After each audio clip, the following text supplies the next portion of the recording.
Team India versus England 4వ test బుధవారం ప్రారంభం కానుంది.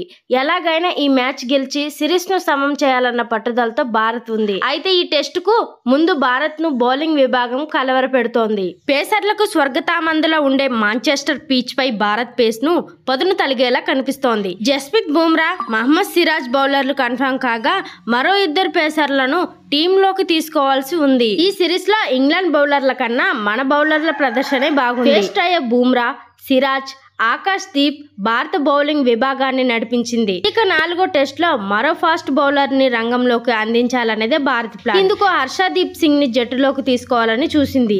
అయితే ఈ ప్లాన్ వర్కౌట్ అయ్యేలా లేదు. ఇక 2వ టెస్ట్ లో టీమిండియా విజయంలో కీలక పాత్ర పోషించి మ్యాన్ ఆఫ్ ది మ్యాచ్ గా నిలిచిన ఆకాష్ దీప్ ఇక అరంగేట్రం చేయని హర్షదీప్ సింగ్, ఆల్రౌండర్ గా ఉన్న నితీష్ కుమార్ రెడ్డి గాయాలు బారిన పడ్డారు. ప్రాక్టీస్ సందర్భంగా గాయపడిన నితీష్ ఇప్పటికే సిరీస్ కు దూరం అయ్యాడు. 3వ టెస్ట్ సందర్భంగా ఆకాష్ దీప్ సౌకర్యంగా కనిపించాడు. ఫీల్డ్ లో బ్రేక్ టైంలో ఫిజియోథెరపీ సరి చేసుకోవడాన్ని బట్టి చూస్తే అతడు పూర్తిగా ఫిట్ గా లేడని తెలిసిపోయింది. 3వ టెస్ట్ తర్వాత మంచి బ్రేక్ టైం దొరికినా ఈలోగా ఆకాష్ దీప్ పూర్తిగా కోలుకోలేదని తెలుస్తోంది. మరోవైపు వైట్ బాల్ క్రికెట్ లో టీమిండియా కీలక పేసర్గా ఉన్న హర్షదీప్ సింగ్ టెస్టు అరంగేట్రం కోసం మరింత కాలం పాటు వెయిట్ చేయక తప్పట్లేదు.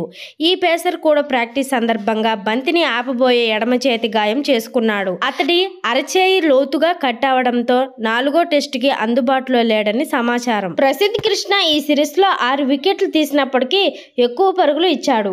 దీంతో 3వ టెస్టుకి ఈ పేసర్ ని టీమిండియా పక్కన పెట్టింది. తొలి టెస్టులో నితీష్ స్థానంలో ఆడిన శార్దూల్ ఠాకూర్ సైతం ఆల్రౌండర్ కోటాలో తిరిగొచ్చే ఛాన్స్ అయితే ఉంది. వీరిద్దరు కాకుండా సిఎస్కే పేసర్ అన్షుల్ కాంబోజ్ జట్టులోకి కొత్తగా ఎంట్రీ ఇవ్వవచ్చు.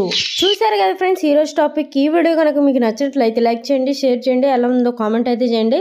ఇంకా మోర్ క్రికెట్ ఇన్ఫర్మేషన్ వీడియోస్ కోసం మన ఛానల్ అయితే సబ్స్క్రైబ్ చేసుకోండి.